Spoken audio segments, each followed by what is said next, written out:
एक बार की बात है, एक बहुत बड़ी आर्ट गैलरी ने कॉन्टेस्ट डिक्लेयर किया।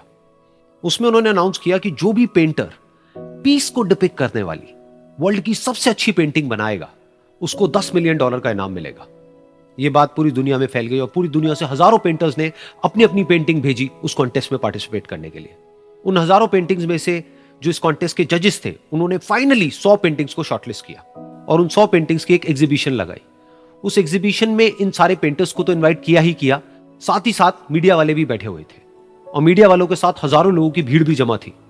क्योंकि प्राइज अमाउंट इतना बड़ा था तो सबका इंटरेस्ट था ये जानने में कि कौन जीतेगा, कि वो पेंटिंग कैसी होगी और कौन वो पेंटर होगा जिसको इतना बड़ा अमाउंट मिलेगा। फाइनली वो दिन आ ही गया।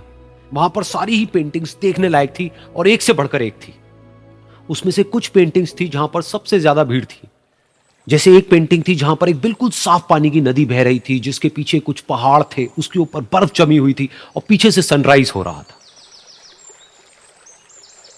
एक और पेंटिंग थी जहां पर पेंटर ने पीस को डिपिक्ट किया था फुल मून नाइट के थ्रू, यानी कि एक बिल्कुल पीसफुल लेक थी जिसका पानी बिल्कुल स्टिल था, इतना स्टिल कि उसके अंदर आप रिफ्लेक्शन देख सकते थे आसपास में जो भी कुछ था उसका, बिल्कुल एक मिरर की तरह। और बिल्कुल डार्क आसमान में कुछ तारे चमक रहे थे और एक चांद चमक रहा था। उसके अलावा एक पेंटिंग थी जिसमें बिल्कुल सफेद बादल थे, नीला आसमान था और बिल्कुल हरी हरी घास थी। यानी कि सारी ही पेंटिंग्स ऐसी जिसको देख करके ही मन शांत हो जाए। तो कॉन्टेस्ट बहुत ही टफ था क्योंकि सारी पेंटिंग्स एक से बढ़कर एक थी। तो जजेस के लिए शॉर्टलिस्ट करना कि कौन सी पेंटिंग बेस्ट है, that was very very difficult. लेकिन वो मोमेंट आ ही गया जब जजेस ने अपना माइंड मेकअप कर लिया और एक पेंटिंग को इन सारी पेंटिंग्स में से सिलेक्ट कर लिया और उस पेंटिंग को एक बड़े से कर्टेन के पीछे रख दिया। सामने वो सारे पेंटर्स बैठे हुए थे, मीडिया वाले थे और हजारों लोगों की भीड़ थी। सबकी क्यूरियोसिटी बढ़ती चली जा रही थी क्योंकि अमाउंट बहुत बड़ा था। लेकिन जैसे ही वो पर्दा हटा और सामने से सबने उस पेंटिंग को देखा तो सब हैरान रह गए। सब एक दूसरे की शक्ल देखने लगे। किसी को कुछ समझ नहीं आ रहा था कि एक्चुअल में हो क्या रहा है, क्योंकि वो पेंटिंग जो वहां पर दिख रही थी वो दूर दूर तक शांति को डिपिक्ट नहीं कर रही थी।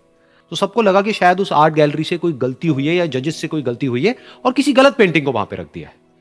तो कुछ पेंटर्स एक साथ गए, जाकर के उस आर्ट गैलरी के ओनर से मिले और जाकर के उससे पूछा कि क्या ये कोई गलती है, गलती से कहीं कोई गलत पेंटिंग तो आपने वहां पे नहीं रख दी है। तो आर्ट गैलरी वाला थोड़ा सा मुस्कुराया और बोला, नहीं ये पेंटिंग बिल्कुल ठीक है, जजेस ने इसी पेंटिंग को सिलेक्ट किया है और यही पेंटिंग आज की विनर है। सारे पेंटर्स ये जवाब सुन करके गुस्से से भर गए और सबने मिल करके रिवोल्ट कर दिया। और ये देख करके सारे मीडिया वाले अपनी अपनी जगह से खड़े हुए और भागते हुए गए उस आर्ट गैलरी के ओनर के पास में और अपने अपने माइक्स उनके मुंह के आगे कर दिए।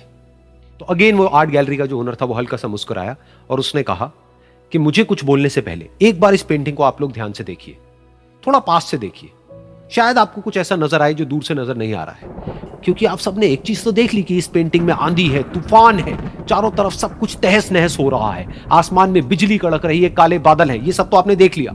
लेकिन एक चीज नहीं देखी कि इस पेंटिंग में एक घर भी है। उस घर में एक छोटी सी खिड़की है जहां पर एक आदमी खड़ा हुआ है।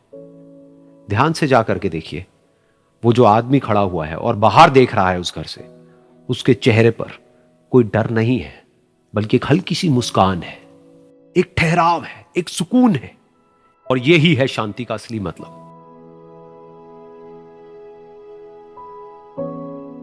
यानी कि शांति का मतलब यह नहीं है कि हमारे बाहर सब कुछ शांत है और फिर हम शांत हैं, क्योंकि वो टेम्पररी है। असली शांति का मतलब यह है कि हमारे बाहर चाहे जो कुछ भी हो रहा हो, हम अंदर से पूरी तरह से शांत हैं, हमारा मन शांत है। क्योंकि जिसका मन शांत नहीं है, उसको चाहे आप कितनी भी सुंदर से सुंदर जगह पर ले जाकर के बिठा दो, वो वहां पर भी जाकर के दुखी ही रहेगा। लेकिन दूसरी तरफ से जिसका मन शांत है, उसके बाहर चाहे कुछ भी हो रहा हो, चाहे मौसम कैसा भी हो, चाहे उसके आसपास में सब कुछ तहस नहस हो रहा हो, तूफान हो, लेकिन वो अंदर से बिल्कुल शांत रहेगा।